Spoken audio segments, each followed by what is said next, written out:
Call the City of Mount Vernon City Council meeting for July 10th, 2024 to order. The time is now 7 o'clock. Would you please stand with me and join me in the Pledge of Allegiance?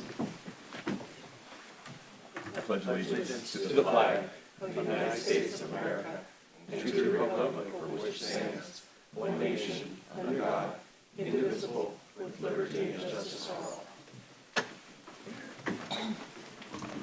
Item 1C on the agenda is the roll call of council members, and I'll ask our city clerk to please call the roll. Councilmember Beaton? Here.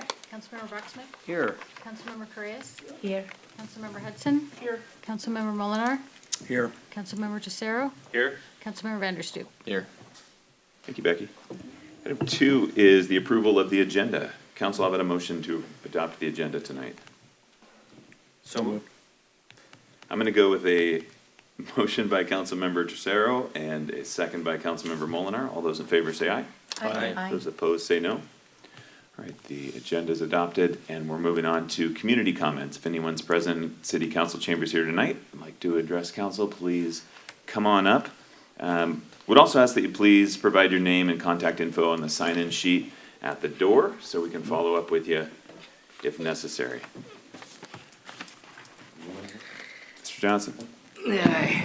Sorry, I can't really stand up. I had a stroke last week.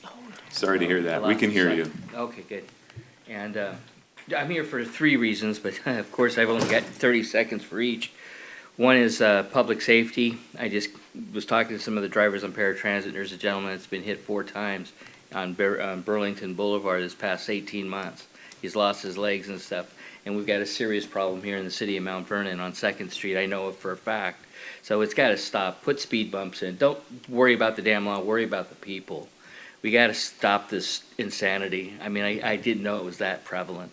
Okay, that said, I ended up having this stroke and not knowing what to do because my training is pretty extensive for layman's emergency training as an Eagle Scout and so on and so forth. But I wasn't in pain. I had no blood. And so I couldn't justify going to the ER room because I wasn't sure what was next. My foot just stopped operating and I fell down when I didn't move proper, and then my arm was 80 pounds, still is. So I made numerous phone calls to find out what my alternatives were. And one of those calls went to the fire department here in Mount Vernon, and I talked to him and he said, well, yeah, we could come check you out, won't cost you nothing, but if we give you a ride, it's gonna cost a bit, and it's only a mile, maybe, up to the Skagit Hospital from downtown Mount Vernon where I live on 1st and Myrtle. So I thought, well, let me call my primary care in Bellingham. Well, that nurse, she knew all my information. She called the Mount Vernon Fire Department and they came out. And so I insisted that I'm okay and I could call 911, but they wanted to check me out. They're there. So I had them check me out. I asked them, how much is the ride? And they said, oh, it's about $800 to $1,000. And that's for 1 mile. And I'm thinking, no. And it's not that urgent yet. If I need it, I'll call you. But they were very insistent, and rightfully so. Trying to stay on the side of caution. I get that, but they made me promise to go to ER, not to clinic, because the clinic transfers you to the ER anyways for diagnostics. So that's fine. But I didn't know where to go. And I told them no. And I said, okay, I'll promise on one condition. If I waste my time and effort and energies here and they come up inconclusive or don't know what's going on, I'm sending you the bill. Expect a $19,000 bill. I cannot believe it. They injected me and poked holes in me. They couldn't get it right. They put me in the CAT scan machine. I'm tasting copper still from the junk they put in my veins. And that alone, the CAT scan was $13,000. Now, I just recently had a hernia, and I haven't pursued it, but I was trying to get numbers for it. You can't just get the numbers like you do at Walmart. The numbers should be on the damn thing, price for wheel change and balancing and whatever. It's not unusual. So, anyways, Peace Health quoted me about $13,000, and Skagit Regional 22. Why there's a $10,000 difference. So I went to ER over in Cedro, even though I live downtown, just to say I tried to save the city some money. Okay, the third thing is, I'm kind of concerned about the welfare of the buildings and stuff, especially the older ones. Right now, I'm screwed. We have a fire. I'm on the 5th floor. Elevator gets turned off. I ain't walking down those stairs. I might have to jump out of the window at 5th floor. It's about all my alternatives that I have. So I'm kind of concerned about certain basic things. and the public safety is definitely one of them. So I'm serious about not putting us off any further. It's been too many people have been hurt, public safety. So I'm an advocate for putting up the photo speed signs and whatever it takes, but also speed bumps and things on Second Street, wherever the speeding has been occurring. And if there's been any deaths or impacts to the public directly, injury, that needs to happen yesterday. No more. And those people that can't control their driving, yank their damn vehicles. Yank them. I mean, we gotta weed out the herd. Let's do it. Because people are just getting maimed. And right now, a friend of mine's daughter, 19-year-old, still hasn't seen her murderer's trial. She's dead. The accident happened May 21st of last year at the Baker Park. And it still hasn't come to trial. So there's a lot of misgivings, but do what we can, and that is prevent the stupid. There's not much we can do, but there is a few things, and they haven't been done. Enough for now. I got 102 things later. So, anyone else wish to address council for community comments? More community comments? All right, we will move on to item 4, the consent agenda. Tonight's consent agenda includes meeting minutes, payroll checks, wire transfers, and claims. Would council like to move for the adoption of tonight's consent agenda? I'll move for approval of our consent agenda. Second. Motion by Councilmember Hudson, second by Councilmember Beaton. All those in favor, please say aye. Aye. Those opposed, say no. All right, consent agenda is approved. And for committee reports tonight, there was no Public Safety Committee held last week, so I will ask Councilmember Gary Molinar to report on tonight's Public Works and Library Committee. Gary. Okay, we opened up the meeting tonight and at 6 o'clock after the approval of the June 12th minutes. Chris Bell gave a presentation on the solid waste rate study update. He provided a solid waste collection rate study, and we had discussions on different topics, including a significant increase in the Skagit County transfer fee, also an increase in solid waste staff salaries due to recent completed salary surveys, and an increase in administrative costs related to utility building and OpenGov. We had a robust conversation about this with city staff and the mayor. We will probably continue after the regular meeting tonight. Then we have Frank Reinhardt gave us, we received a follow-up presentation on the draft 2030 six-year transportation improvement program with a particular focus on addressing the questions that were offered up last year, or last month. Staff will receive and discuss additional comments and questions and feedback to use in finalizing the draft for the 20-year, six-year transportation improvement program for later adoption. And like I said, we will probably reconvene the meeting after this regular council meeting. Okay, thanks, Gary. Item 5C is Mayor's Report. For Mayor's Report, it has been a couple of months since we gave everyone a peek into the Mount Vernon Library Commons. So wanted to show you the interior finishes that are being installed right now. I think we're going the other way there. Why didn't that work? Sorry about that, boss. We've got, maybe, we've got carpet, paint, ceiling tiles, and the interior storefront that are in progress throughout the first floor.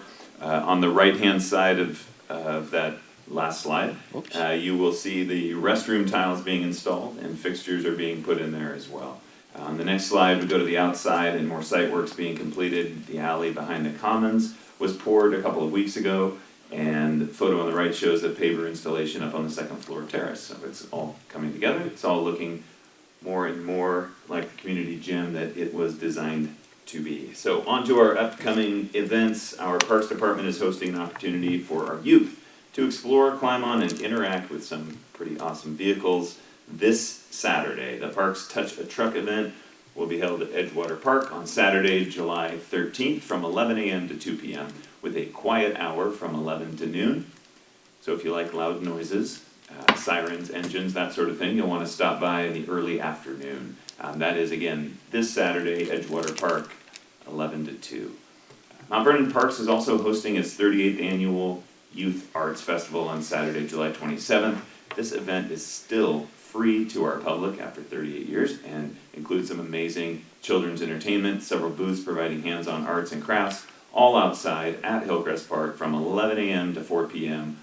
on the 27th. This is definitely a do not miss event if you have little ones. The festival is supported by a number of Mount Vernon businesses and also by some other generous organizations in our area. Bring the whole family, bring a picnic lunch, plan on enjoying the whole day together with us at the Youth Arts Festival at Hillcrest Park. And finally, been having a great time this year meeting all of you at our monthly Mayor's Coffee meetings. We've been setting up shop around different locations around the city. This month will be downtown Mount Vernon at the Skagit Table on Friday, July 26th at 10 a.m. So I hope you'll get that on your calendar and come chat about any city-related topic that's on your mind. Thank you, Chris. That is your mayor's report for July 10th, 2024.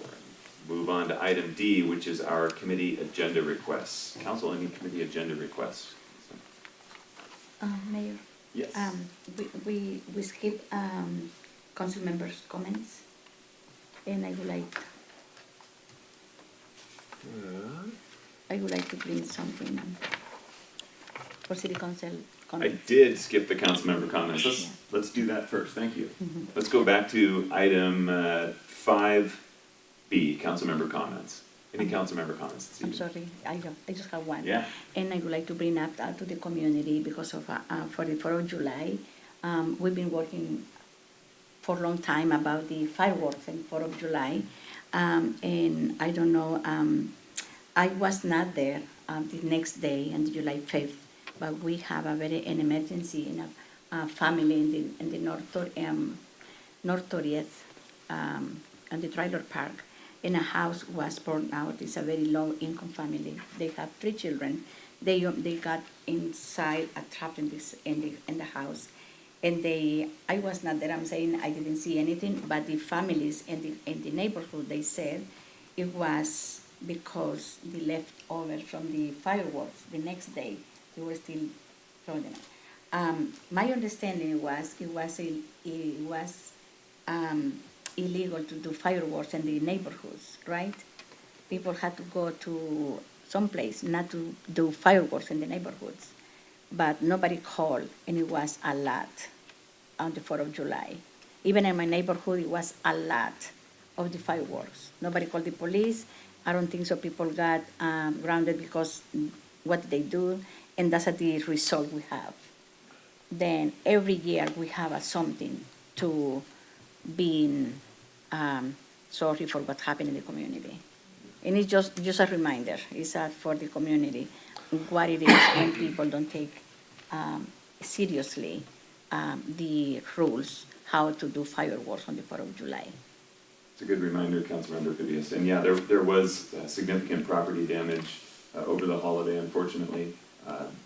Fireworks that you were able to purchase within city limits this year. This was the last year that those fireworks were legal on the 4th of July. So the fireworks that were lit, any fireworks that were lit on the 5th were illegal.